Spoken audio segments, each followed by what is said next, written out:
what they are doing. Nataka niwahakikishia kwamba mwaka uliopita karibu tupata matatizo kidogo kwa sababu vita ya Ukraine na kule kwingine ilichelewesha mambo yetu ya mbolea. Mbolea ilikuwa inafika February. Lakini mwaka huu tumekamilisha procurement wiki mbili zilizopita. Kufika Disemba tutakuwa na mbolea ya msimu ujao yote katika taifa letu.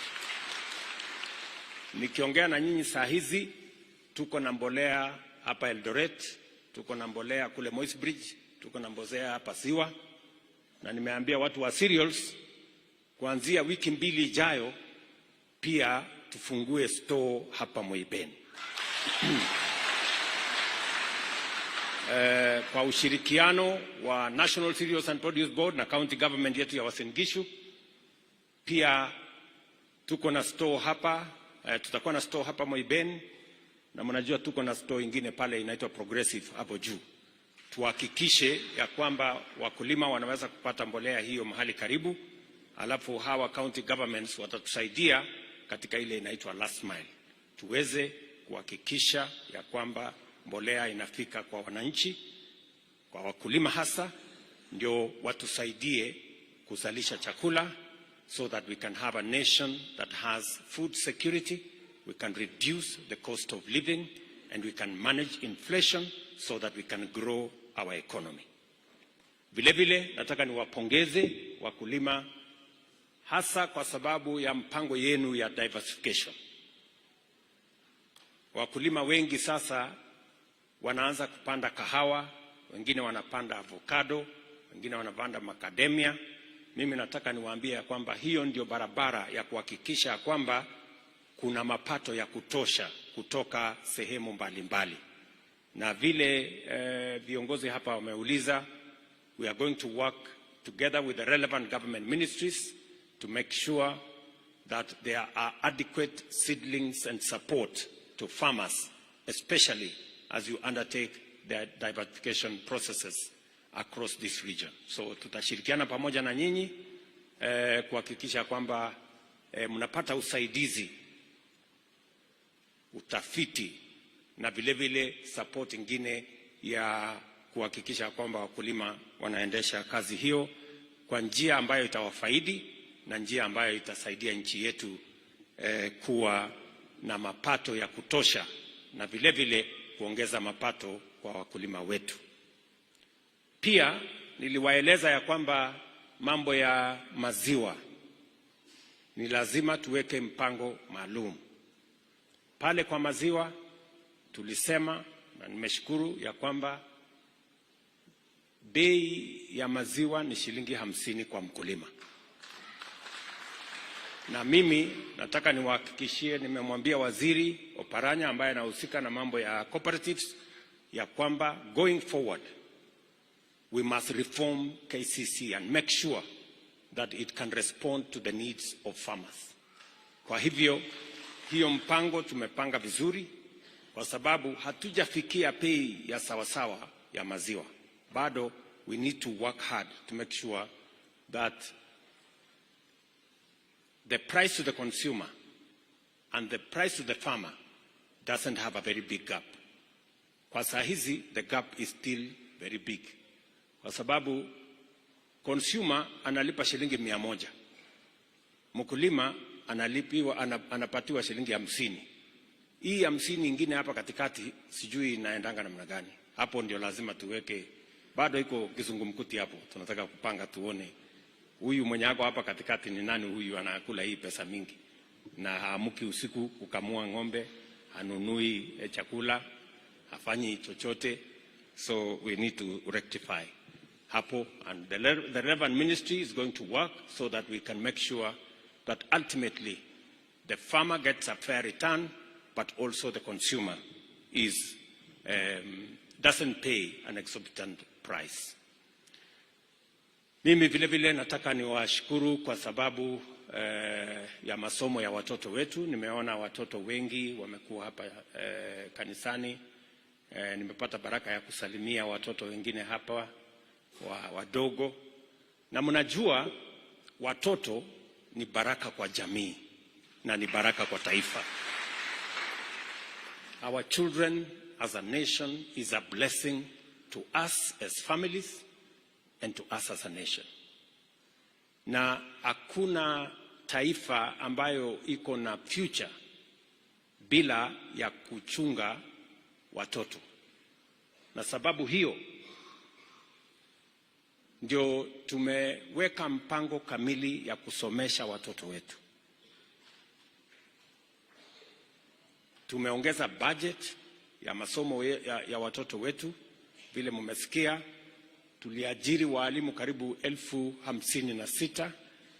Tunaajiri walimu wengine 20,000 Januari mwaka ujao. Wale ambao walikuwa interns sasa tunawa transition wakuwe permanent and pensionable.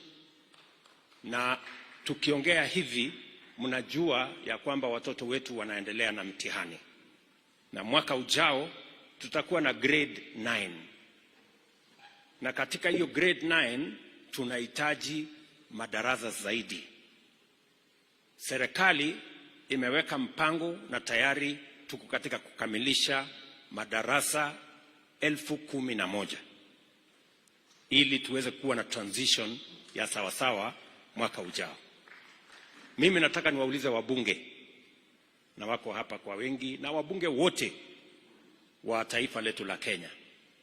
Tuliwapatia shilingi bilioni 3.4 3.4 billion. Mtusaidie kujenga madarasa 6,000. Na tulikubaliana na nyinyi ya kwamba you are going to match a shilling for a shilling. Therefore, I want to ask every member of parliament. We have committed 3.4 billion shillings to you as constituencies. Please match that money and help us construct another 6,000 classes so that we can have a smooth transition to grade 9 for all our children. Hiyo ni mpango ambayo nawauliza wabunge waweze kushirikiana na sisi, kwa sababu mambo ya masomo ya watoto wa Kenya ni ya muhimu kwetu sisi zote. Ya pili, ningependa pia niwaulize wabunge, kwa sababu katika ile mpango yetu ya kupanga ajira ya vijana, tumekubaliana tujenge ICT hubs 1,450. Kila ward iwe na ICT hub. Mheshimiwa Parto, profesa, ujue hivyo, na waheshimiwa wale wengine wote, tunataka kujua ya kwamba where is the ICT hub in every ward. Ndio tuhakikisha kwamba vijana wetu wa Kenya kupitia kwa digital jobs tuwapange na ajira, na vile vile tuwawezeshe kufikia hatima yao ya kutafuta vile wanaweza kujisimamia. Hapo katika masomo ya watoto wetu vile vile, mimi nafurahi ya kwamba tunaendelea kupiga msasa ile funding model ambaye ni student centered, ili tuhakikishe ya kwamba hakuna mtoto wa Kenya hata awe anatoka jamii maskini atakosa kwenda TVET ama university, na asome kama watoto wengine wa Kenya. That is the primary objective of making sure that our student-centered funding model does not just address the issues in the university, but addresses the specific issues of every student, and making sure that all our children are treated fairly and equitably, so that no child, irrespective of whatever families they come from, is left behind, especially in higher education. Kwa hivyo tutaendelea kushirikiana pamoja na nyinyi, hivyo ndio tuweze kutembea barabara hiyo pamoja. Nasema hivyo kwa sababu watoto ni wengi, nimeona hapa kanisani, and their future is important to us as parents, and is important to us as a nation. How we treat them, how we plan for them, how they grow, how we educate them, determines what kind of country we are going to have tomorrow. and it is our responsibility, all of us, as parents, as leaders, and as a nation, to plan for our children. Nataka nishukuru kanisa kwa sababu ya vile wanashirikiana pamoja na sisi katika mambo mengi ya kiserikali, ya maendeleo, hasa pale kwa matibabu. Makanisa wanatusaidia katika kusimamia zahanati, kusimamia mahospitali katika sehemu mbalimbali. Na vile viongozi hapa wamesema, pale mbeleni wenye bima ya afya walikuwa ni wale wana uwezo, na wenye kuweza kwenda hospitali ni wale wako na uwezo wa kulipa hospitali. Tumesema kama taifa, mtu akiwa mgonjwa, hakuna mtu anatamani kuwa mgonjwa. Mtu anakuwa mgonjwa kwa sababu ya bahati ambaye haijampata vizuri, anakuwa mgonjwa. Na tunataka tuhakikishe ya kwamba mtu yeyote, awe na uwezo, asiwe na uwezo, aende hospitali, atibiwe na asifukuzwe kwa sababu hana pesa. And that is the essence of the transition from the old model of delivery of health in Kenya and the current model. We worked on this model together. Na mimi nataka niwashukuru wabunge. Tulifanya kazi na wao, tukapitisha sheria 4 mpya ambaye sasa itaweka msingi thabiti ya kuhakikisha ya kwamba wananchi wetu wote watapata matibabu bila ubaguzi. Na kila mmoja wetu, haijalishi kama uko na ugonjwa wa saratani ama kansa, kama uko na ile hypertension, kama uko na blood pressure, sasa itawezekana uende hospitali, utibiwe, na gharama hiyo ilipwe na bima yetu sisi wote kama wananchi wa taifa letu la Kenya. Najua tumekuwa na changamoto kwa sababu we are transitioning from what it was to the new model. And in every transition, there will be challenges. Those challenges we are managing. Last week, tulitoa pesa ya kusaidia hospitals and dispensaries across Kenya. Next week, tutaendelea na kutoa pesa ingine until we ensure that the transition is complete. Mimi nataka niulize kila Mkenya.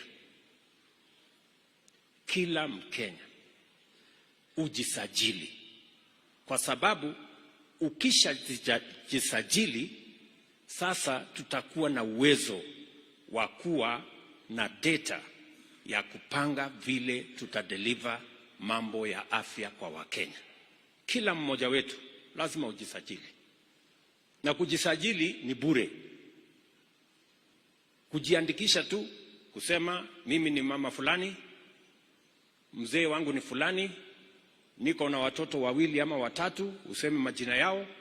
Ndio wakati tunapangia mambo ya afya, tunajua hapa Moibeni tuko na wananchi kiasi fulani, tuko na hospitali kiasi fulani, tunahitaji kupanga dawa kiasi fulani.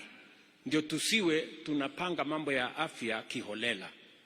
We must use the benefit of having data, and that is the reason why we are asking every citizen to register, so that we can be able to plan our health as a nation.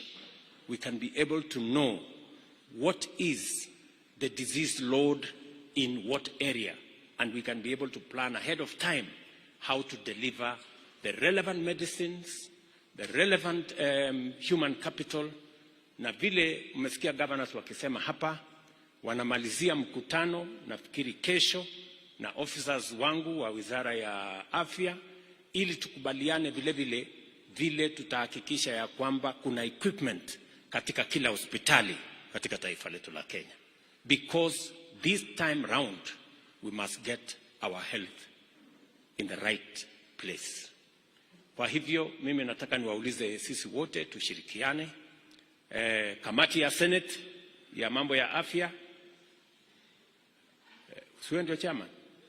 Huyu ndio chairman wa kamati ya Senate ya mambo ya health. Huyu governor huyu senator wenu huyu Mandago. Yeye ndio chairman. Na tuko na chairman wa health wa National Assembly, Dr. Bukose. Na tumekubaliana na kamati zote mbili ya kwamba tutashirikiana, wao wakiwa the people's representatives, to make sure that we shepherd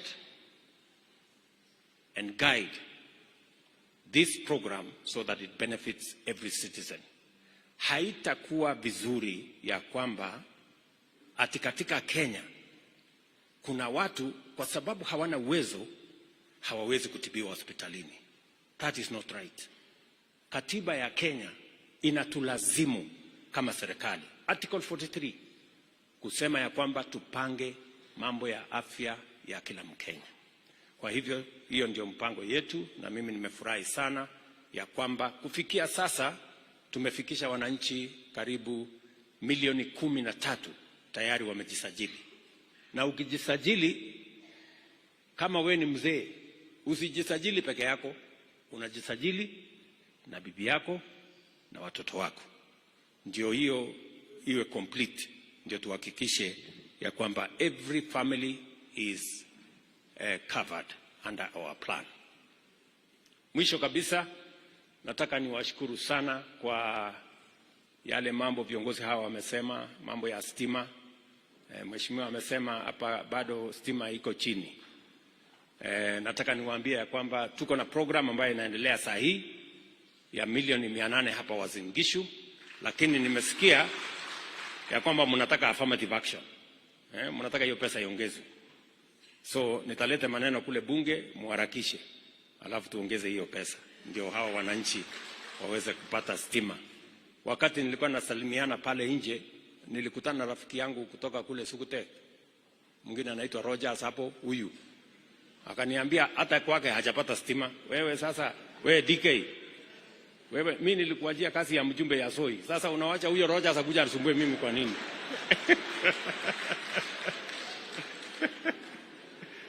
Sasa wewe tafuta stima, peleka kwa Rogers huyo, na mwingine alikuwa anaita na huyo CTNA huyo. Unajua hao watu walikuwa na support zamani. Sasa wewe stima ifike huko. Na asipofikisha huyu mjumbe, mkuje mumstaki kwangu.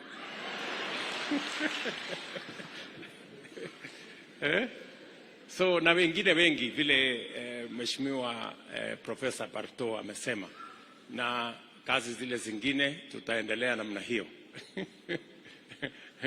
Again gagas. Naona kuna mama rafiki yangu pia hapo nyuma huko anasema, na mbona umenisahau? So mtanisaidia kupanga hawa watu. Unajua hawa watu wa nyumbani hawa bado wananiona tu mimi ni mjumbe ule wa zamani, walikuwa wananisumbua. Anyway, so maneno hiyo ya stima na vile vile mambo ya barabara nimesikia ya kwamba kuna barabara na kuna vile tumeongea, na hata nyinyi waheshimiwa mnajua kuna vile tumeongea mambo ya kupanga hiyo mambo yetu ya barabara. Kuna barabara zilizokwama, kuna zile mnazihitaji, so that we can plan forward. Wacha niwachie hapo na niseme asante sana kwa kunipokea hapa Moiben hapa Uasin Gishu. Huyu Father Jonas huyu Kiplimo ni kijana mzuri, wacha nikuite hivyo, na amenikumbusha hapa ya kwamba kuna youth facility tulikuwa tunajenga kule chini. Akaniambia, mbona umesahau ile youth facility pale? Nikamwambia nitakupanga hapa leo ili uende ufanye hiyo kazi. Lakini amekataa. Akasema usinipange hapa. Hii ikulu, kwani siwezi kufika hii ikulu jameni, nifike hata siku moja. Sasa wewe Father, Tuesday wewe ukuje. Ndio sasa. So Askofu John, tafadhali umruhusu huyu Father akuje. akuje achukue hiyo maneno ya vijana ambayo tulipanga ile youth center pale. Sasa na uendelee kufanya kazi mzuri unafanya kwa vijana wetu. Thank you very much for doing a good job. Na pia kuna mtu mwingine amesema ati mumeazima hii nini neko mwaiman wale kwa kisawa meiman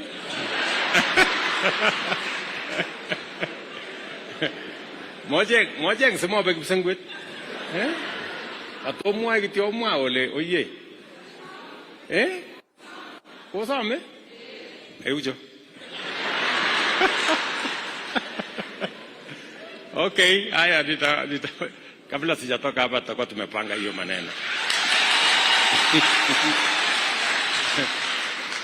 So otherwise mimi nimefurahi sana. Unajua nimechangia hii kanisa mara nyingi lakini sijawahi kufika hapa.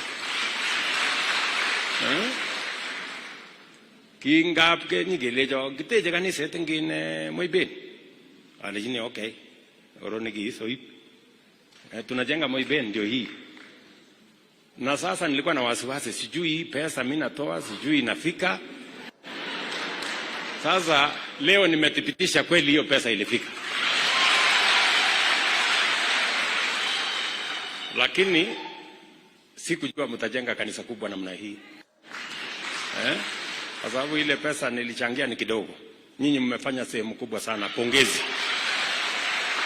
Pongezi. Na muendelee kufanya kazi ya Mungu vile mnafanya. Muendelee kushirikiana, muendelee kuwa wafanyi biashara, muendelee kuwa wakulima. Ile kitu mimi nataka niwaulize watu wa sehemu hii ya Uasin Gishu pia. Sasa imefika wakati ya kukomesha kukatakata mashamba yenu. Hapa ndio tunalisha taifa letu la Kenya. Mumesikia tunajenga nyumba Eldoret. Tumejenga nyumba the first phase, tuko na nyumba pale Kidiwa, tuko na nyumba inajengwa kule Pioneer, tuko na nyumba tunajenga hapo railway. I think the first consignment ya manyumba ni karibu nyumba 10,000. Wewe kama unataka mahali ya kuishi, nyumba iko Eldoret. Hii shamba hapa ni ya kulima. Ama namna gani? Si namna hiyo? Kujeni huko Eldoret, muishi hapo. Tuko na kiwanda sasa tunaanzisha hapo, Special Economic Zone. Tuko na ingine ICT Hub. Tuko na ingine inaitwa nini hapo? Mmesikia hiyo biovac siko huko. Sasa hawa vijana wawache kukata, msikatie mtu shamba pande hii. Ununulia nyumba Eldoret. Alafu wafanye kazi pale, hii shamba tuzalishe chakula, tulishe Kenya na muweke pesa kwa mfuko. Tunaelewana? Na hiyo kujenga manyumba huko tunahitaji vijana wa kufanya hiyo kazi. Na kazi zingine zote, mimi najua hapa mko na TTI, pia tutajenga hostels ya TTI hapa. Na ile TTI zingine. Ile huyu mheshimiwa profesa amesema ya School of Tibet, nimesikia. Wewe pia mwende mkamilishe hiyo maneno.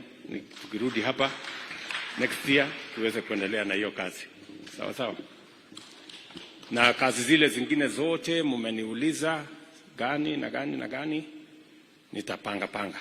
Na hata ile ya kanisa ya huyu governor amesema nitapanga, wewe ndio upeleke hiyo maneno kwa hiyo makanisa. So sitaki kusema kuzidi hapo. Mimi nimefurahi sana kufika hapa Moiben siku ya leo. Baba wetu askofu, asante sana kwa kutukaribisha hapa. Tufikishie pia salamu zetu kwa askofu wetu Dominic, na tunawashukuru sana kwa kazi mnafanya kama viongozi wa dini kuleta Wakenya pamoja. Na ningependa kusema kama Mkristo ya kwamba kuna watu wengine wakituona kanisani wanafikiri ya kwamba tumekujia siasa. Hatujakuja siasa kanisani. Tumekuja kanisani kwa sababu sisi ni Wakristo. Tumekuja kanisani kwa sababu tuko na imani. na tuko na mpango ya kwenda mbinguni baada ya hii shughuli mingi. Kwa hivyo tafadhali na waomba kwa unyenyekevu, msitukoseshe mbinguni kwa sababu sisi ni wanasiasa, kwa sababu hata huko mbinguni tutakuweko kama sisi wanasiasa. Hii siasa ni kazi tu. Siasa si dhambi, siasa ni kazi, si ndio? So tunawasihi ya kwamba tushirikiane pamoja. We don't come to church to do or to look for politics. Sisi tunaelewa mahali ya kutafutana na masiasa na makura. Tunajua mahali ya kwenda kutafuta hiyo maneno. Tukikuja kanisani, tunakuja kwa sababu tuko na mpango ya kwenda mbinguni. Yes. And we are very unapologetic about our faith in God. And we are not in charge to look for fame or to look for votes. We come to church because we are Christians. We believe in God. And in any case, the Constitution of Kenya, the first chapter, says God of all creations in our Constitution. And that is why Kenya is a God-fearing nation. Yote 9, 10, na wauliza sisi wote, hasa tuliopata baraka ya kuwa viongozi, tujue sisi ni watumishi. Na tumepata nafasi na baraka ya kuwa viongozi. Tujue sisi sio viongozi ndio tunufaike ama ndio tupate umaarufu. Sisi ni viongozi ndio tuwatumikie wananchi hawa na manufaa ifikie kila Mkenya. Na nawaomba kwa unyenyekevu, sote tuliopata baraka hiyo ya kuwa viongozi, tufanye bidii, tuunganishe wananchi wote wa taifa letu la Kenya. And I want to encourage all of us as leaders, the unity of our nation, the unity of the people of Kenya. In unity, we have strength. We can walk together. We can overcome every challenge when we are united. And that is why I will not relent in making sure that we unite all the people of Kenya in our quest and in our mission to transform our nation and to have a prosperous, peaceful, and God-fearing nation. Mtuombee kama viongozi, kama Wakristo, ndio Kenya iweze kuunganika na tuweze kwenda pamoja. Asanteni sana na watakia baraka ya Mungu. Ongoje.